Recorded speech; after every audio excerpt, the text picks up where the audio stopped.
All right, let's get a little perspective not only on the heat wave, which we will talk about, but also on the Pickett Fire. I want to put a little more detail on that and give you a somewhat closer view on this thing in terms of how it's been behaving.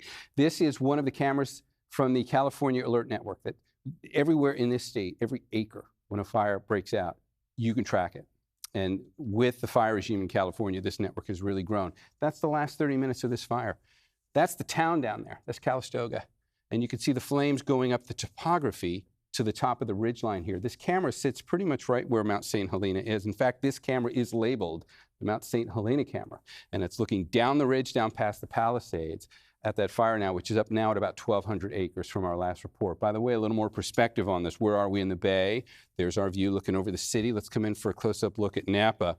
And you'll see the topography, and you'll also see where this fire started. That's the town of Calistoga at the head of Napa Valley. And as we transition our vantage point and start to look back up towards the topography here, the Pickett Fire started down here. CAL FIRE's placed a locator on it in this canyon, and it then worked its way up the topography there. So you can see those narrow, steep canyons having funneled those flames to the ridgetop. This is where we were seeing the plume. That camera was on Mount St. Helena right about there, and we were looking down this way. One other vantage point on this. Where are the evacuations? Now that we know where the flames are, here's the latest from CAL FIRE on that. And as we come in on the topography, you can see Napa Valley. Once again, this is where we were. These are the evacuation areas. It's very rural up there, but there are still orders and evacuation warnings that need to be taken very seriously for that. All right, let's switch gears now. We'll come back to the story of the day. Weather-wise, we've got a heat advisory that stays in effect until we get into Saturday night. And when we take a look at what the contours are going to look like tomorrow, they may be a little better than they were today. So I'm just going to give you tomorrow's numbers. Paul's going to be on at 6 o'clock to tell you where the official daytime highs landed for today. They're generally about 2 to 3 degrees above what we're looking at here, because these are tomorrow's numbers. Now, that's good news. In one sense, you're going to get about a 2 or 3 degree cool down, generally speaking, across the bay.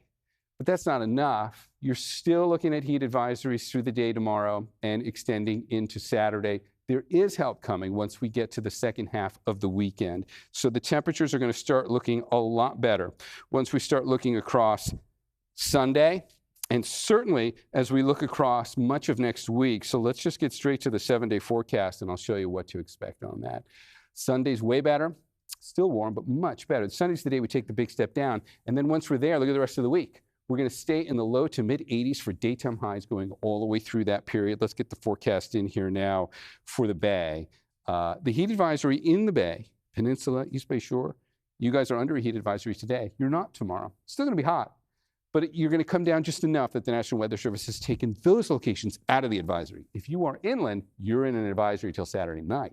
It's going to keep going. And there's the forecast for the rest of your week, too. Those numbers, by the way, pretty much average for this time of year.